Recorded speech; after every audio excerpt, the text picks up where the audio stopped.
अब आपसे एक सवाल, क्या आपने कभी सोचा है कि अदालतों में आंखों पर पट्टी बांधे और हाथ में तराजू लिए खड़ी न्याय की जो देवी दिखाई पड़ती है वो कौन है?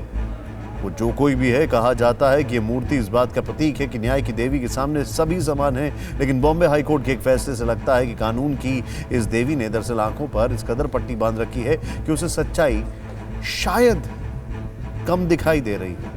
बॉम्बे हाईकोर्ट की एक महिला जज ने फैसला दिया है कि कपड़े के ऊपर से किसी बच्ची को दबोच लेना अपराध नहीं माना जाएगा।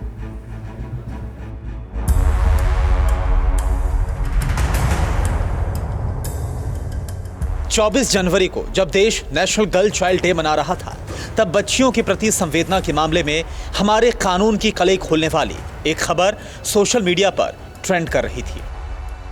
बॉम्बे हाईकोर्ट की नागपुर बेंच ने 19 जनवरी को सुनाए गए अपने फैसले में कहा कि लड़की के ब्रेस्ट को जबरन छूना भर यौन उत्पीड़न नहीं है।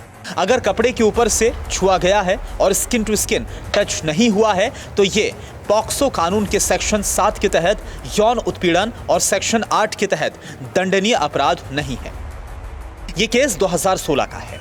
39 वर्षीय आरोपी ने 12 साल की बच्ची को अमरूद देने के बहाने अपने घर में बुलाया। एफआईआर के मुताबिक आरोपी ने बच्ची के शरीर के ऊपरी हिस्से को दबाया और नीचे के कपड़े उतारने की भी कोशिश की। जब लड़की खुद को बचाते हुए चिल्लाने लगी तो आरोपी कमरे का दरवाजा बंद करके वहां से भाग निकला। आवाज सुनकर मां मौके पर पहुंची तो बेटी ने पूरी कहानी सुनाई।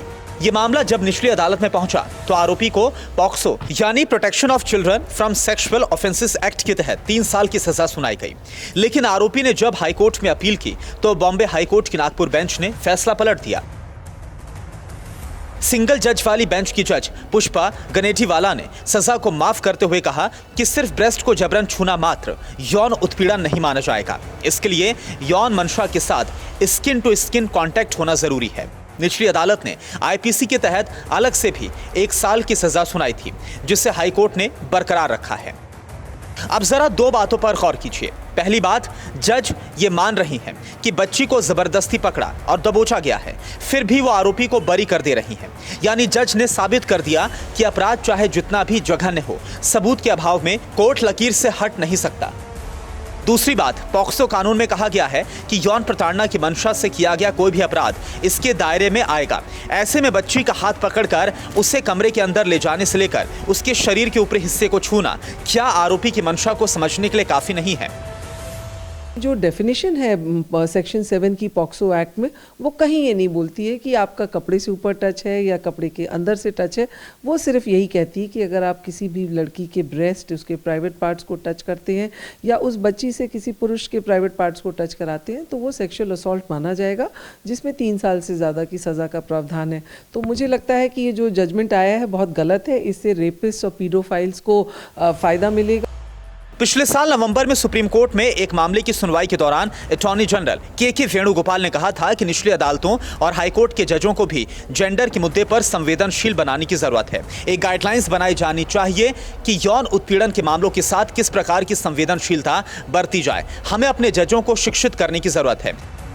जिस देश में आतंकी की सजा पर सुनवाई के लिए आधी रात को अदालतें बैठती हों, वहां अगर हाईकोर्ट के इस फैसले पर हस्तक्षेप करने के लिए किसी मिलॉट के अंदर, किसी ऊंचे कद वाले वकील के अंदर, मानवाधिकार के किसी झंडा बरदार के अंदर हलचल नहीं होती है तो बार बार धिक्कार है।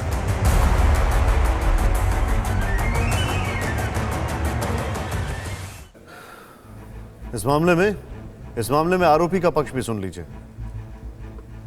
वो जो ऑर्डर था 3 साल की सज़ा हुई तो मैंने हाईकोर्ट में, ऑनरेबल हाईकोर्ट में चैलेंज किया कन्विक्शन को उसके 3 साल की।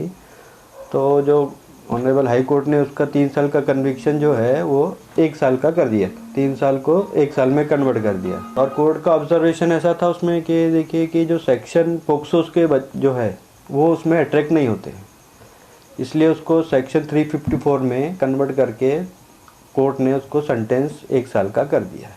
अड़ी सोमवार से शुक्रवार शाम 6 बजे सिर्फ TV9 भारतवर्ष पर।